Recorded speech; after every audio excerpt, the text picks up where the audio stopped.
Chegou a hora da entrevista do dia com Denise Campos de Toledo. E vamos falar agora do combate à dengue. Eu converso com a Regiane Paula, que é coordenadora em saúde da Coordenadoria de Controle de Doenças do Estado de São Paulo. Regiane, boa noite. Boa noite. Bom, Regiane, vamos falar desse avanço da doença, né? Se esperava que houvesse um platô um mês atrás e a gente continua vendo aumento do número de casos graves, inclusive. São Paulo chegou a 680 mortes por dengue, mais de 1 milhão de casos, são os dados da Secretaria da Saúde mesmo. Outros 823 óbitos estão sendo investigados. Os hospitais particulares, houve uma pesquisa do Sindicato dos Hospitais e Clínicas apontando o aumento das internações. Aí entra também a questão de problemas respiratórios, mas com a dengue houve esse aumento de 21% a 30% em 42% dos hospitais. Nós temos aqui em São Paulo todos os bairros ainda em situação de pandemia mesmo, da dengue. O que está sendo feito adicionalmente? Porque vem se prolongando essa situação e com casos graves, não é? A mudança climática corroborou com tudo isso, né? O que é muito importante a gente colocar é que, ao primeiro sinal e sintoma, as pessoas procurem uma unidade primária de saúde para o seu atendimento. Então, o Estado de São Paulo, desde 2023, já vinha trabalhando para que a gente pudesse, através de salas de situação bipartite, com os municípios, fazer os alertas necessários epidemiológicos. Quando a situação, em 2024, começou a se mostrar mais grave, vários manejos clínicos, treinamentos, conversa com os municípios foi feita. Então, as estratégias foram utilizadas para que a gente pudesse diminuir o número de casos, mas sabíamos que a epidemia ia chegar. Eu quero até corrigir, eu falei pandemia e epidemia aqui na cidade de São Paulo, que pega 96 bairros. É uma situação de epidemia e com essa gravidade. Agora, as pessoas reclamam também da questão dessa piora da situação e de não conseguir encontrar repelente. Não é? E a vacinação, quem pode tomar não está tomando como deveria e não tem vacina suficiente para ampliar as aplicações, né? Correto, a gente não tem vacina para todos. A vacinação, que é uma estratégia do Ministério da Saúde, ela foi colocada para a população de 10 a 14 anos e em 264 municípios no estado de São Paulo. Então, eles preconizaram alguns indicadores e nós estamos trabalhando com essa população.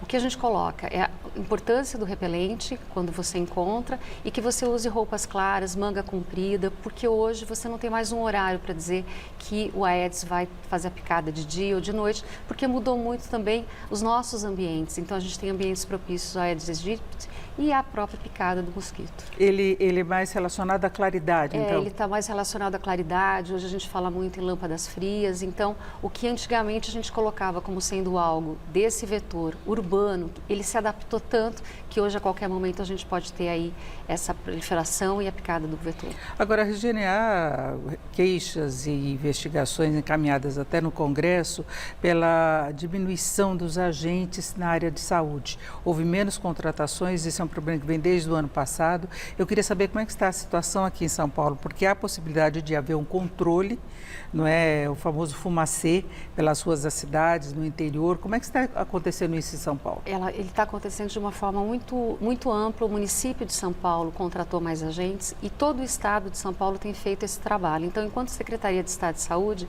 o Ministério da Saúde nos encaminha o adulticida, que a gente chama, que é aquele que vai fazer o fumacê.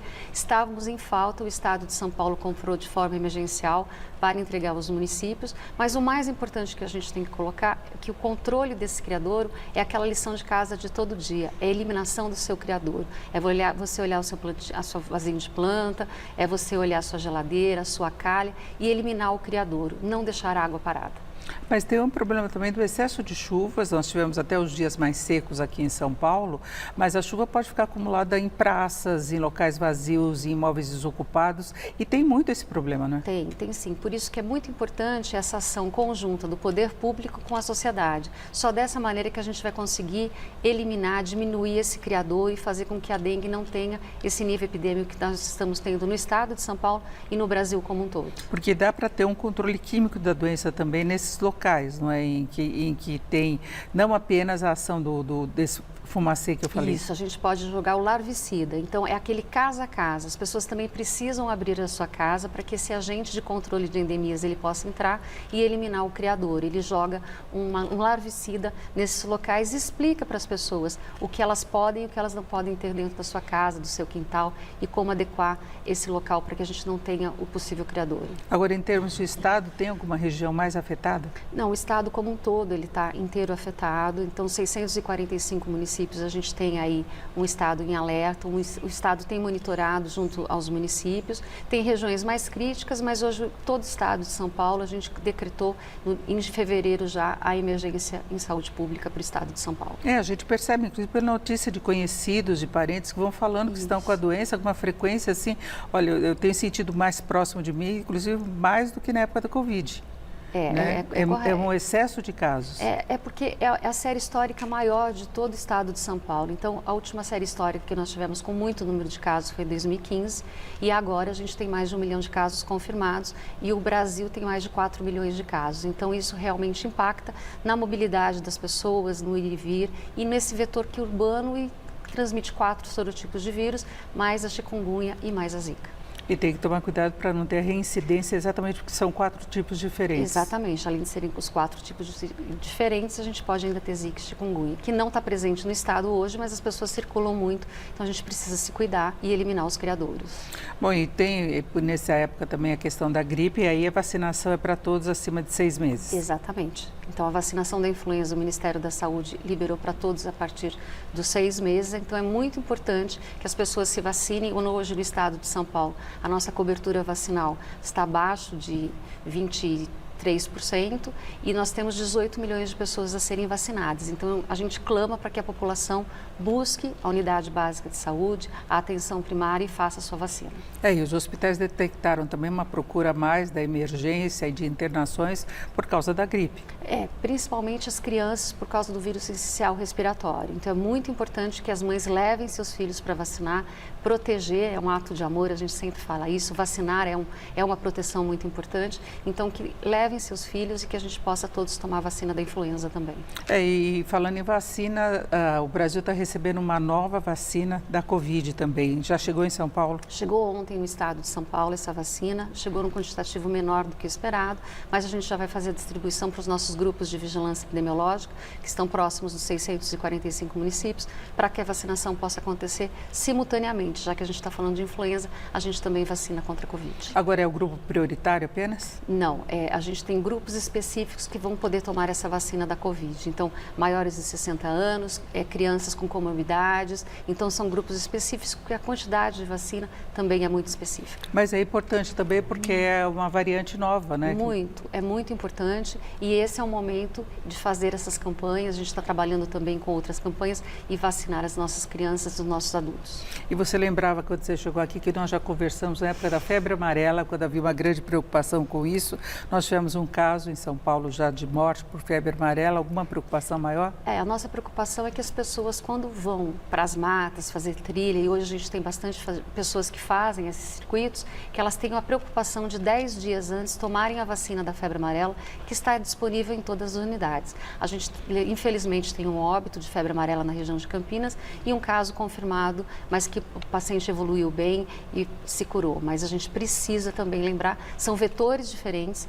Quando eu falo de febre amarela, eu falo de um vetor silvestre, a hemagogos ou sabetes, mas as vacinas estão aí e a gente precisa tomá-las. Agora, em relação à dengue, para nós fecharmos, eu achei muito importante a tua recomendação, quando a pessoa começar a sentir os sintomas, dela se hidratar muito, é muito mesmo, né? É muito importante que as pessoas se hidratem bastante. Quando você tiver essa dificuldade de hidratação, você já foi até uma unidade, já foi diagnosticado, ou mesmo que você não tenha o diagnóstico ainda, se você tiver febre, dor no corpo, náusea, dor atrás dos olhos, volte à unidade, procure a unidade e diga que você está tomando líquido e que está nauseando. Muitas vezes você não consegue fazer essa hidratação. Então, você vai precisar de um soro endovenoso. Então, é muito importante que as pessoas não achem, não estou conseguindo me hidratar e tudo bem. Não, esse é o momento que a hidratação é ainda maior.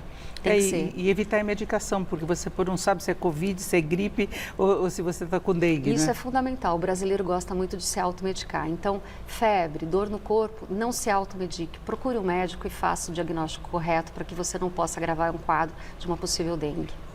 Pensa que é uma coisa normal e a hidratação não é só com água, não é? Não é só com água, é com água de coco, é com sucos, é com líquidos em geral e sempre que possível faz o soro caseiro também, né? Então aquele soro caseiro que a gente aprendeu com a doutora Zilda Arnes lá atrás, há tanto tempo, é muito importante, mas procure a unidade caso você não consiga se hidratar. Alguma previsão de queda do número de casos? A gente tem uma flutuação no número de casos prevista já, mas com essa temperatura e com esse número de casos tão alto, a gente ainda tende a ter um mês ainda de bastante impacto com o número de casos. Perfeito. Eu agradeço muito a presença aqui da Regiane de Paula, que é coordenadora em saúde da Coordenadoria de Controle de Doenças do Estado de São Paulo. É isso. Muito obrigada. Obrigada, Denise. Obrigada a todos. Boa noite. Com vocês.